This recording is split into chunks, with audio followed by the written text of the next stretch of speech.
صحیح بخاری کتاب وضو کے بیان میں حدیث نمبر 141 اپنے فرمایا، جب تم میں سے کوئی اپنی بیوی سے جمع کرے تو کہے اللہ کے نام کے ساتھ شروع کرتا ہوں، اے اللہ ہمیں شیطان سے بچا اور شیطان کو اس چیز سے دور رکھ جو تو اس جمع کے نتیجے میں ہمیں عطا فرمائے۔ یہ دعا پڑھنے کے بعد جمع کرنے سے میاں بیوی کو جو اولاد ملے گی اسے شیطان نقصان نہیں پہنچا سکتا۔ حدیث نمبر 142 رسول کریم جب قضائی حاجت کے لیے بیت الخلاء میں داخل ہوتے تو یہ دعا پڑھتے، اے اللہ میں ناپاک جنوں اور ناپاک جننوہے سے تیری پناہ مانگتا ہوں۔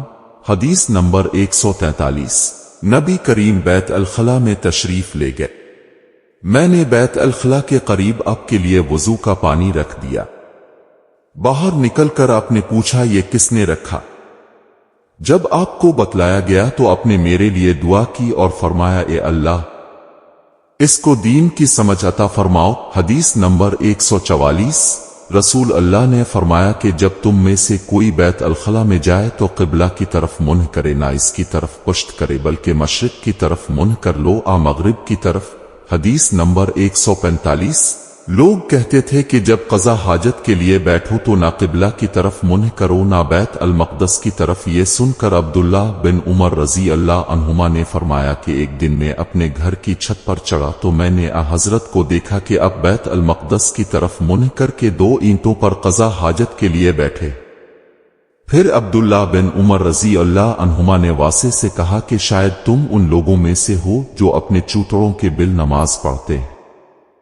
تب میں نے کہا خدا کی قسم میں نہیں جانتا کہ اب کا مطلب کیا ہے۔ امام مالک رحمہ اللہ نے کہا کہ عبداللہ بن عمر رضی اللہ عنہما نے اس سے وہ شخص مراد لیا جو نماز میں زمین سے اونچا نہ رہے، سجدہ میں زمین سے چمٹ جائے۔ حدیث نمبر 146 رسول اللہ کی بیویاں رات میں مناسے کی طرف قضا حاجت کے لیے جاتیں اور مناسے ایک کھلا میدان تو حضرت عمر رسول اللہ سے کہا کرتے تھے کہ اپنی بیویوں کو پردہ کرائے، مگر رسول اللہ نے اس پر عمل نہیں کیا۔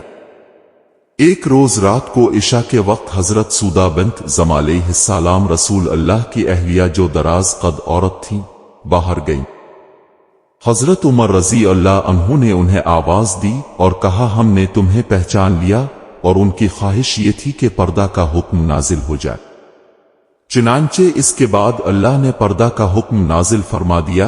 حدیث نمبر 147 آپ نے اپنی بیویوں سے فرمایا کہ تمہیں قضا حاجت کے لیے باہر نکلنے کی اجازت ہے۔